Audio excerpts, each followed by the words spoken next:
কড়া গরম হয়ে গেছে, তেল দেবো। মাছ ভাজবো, কাতলা মাছ রান্না করব, পাতলা করে ঝোল করব উচ্ছে আলু দিয়ে।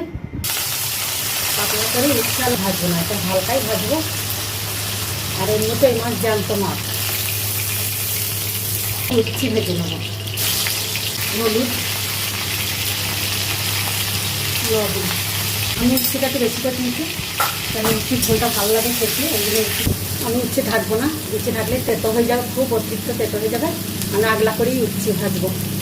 যদি ঢাকেন তাহলে অতিরিক্ত তেতো হবে, আর এটাও অতিরিক্ত তেতো হবে না, হালকা তেতো হবে। উল্টো পাল্টে ভেজে দিচ্ছি,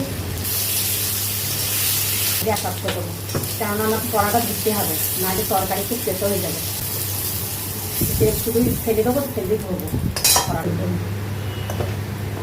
আর গরম হয়ে গেছে, এবার দেবো সাদা জিরে,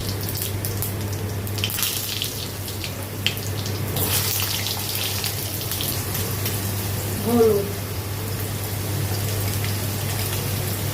লবণ,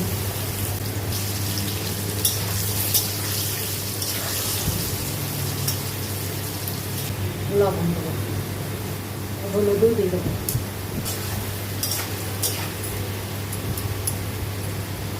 এবার জিরে ধনে বাটা দেবো,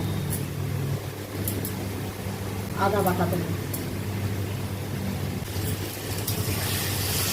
এবার দেবো কাঁচা লঙ্কা বাটা।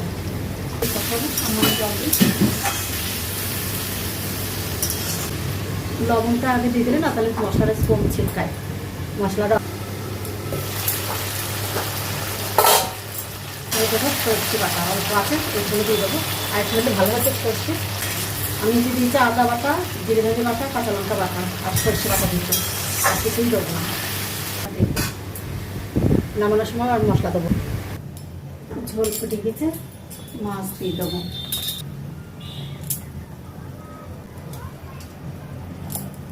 উচ্ছেটা আমি এখন দেবো না, এখন দিলে তেতো হয়ে যাবে।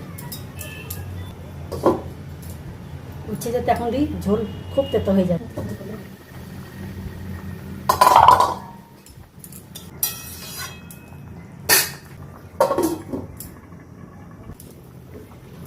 উচ্ছে দিয়ে চাপা দেবো না, চাপা দিলে তেতো হয়ে যাবে, চাপা দেবো না। আমি বেশিক্ষণও রাখবো না উচ্ছে, মশলা দেবো। জিরে ভাজা ভেজে রেখে দিই সবসময়, খুব ভালো লাগে খেতে। গরমের সময় পুরো একদম হেলদি খাবার এটা। আমার হয়ে গেছে, আপনাদের নামিয়ে দেখাচ্ছি। ওই দেখেন মাছের ঝোল নামিয়ে ফেলেছি, আলু উচ্ছে দিই, মাছ দিই ঝোল, পাতলা করে ঝোল করেছি। গরমের হেলদি খাবার, আপনারা করে খেয়ে দেখবেন।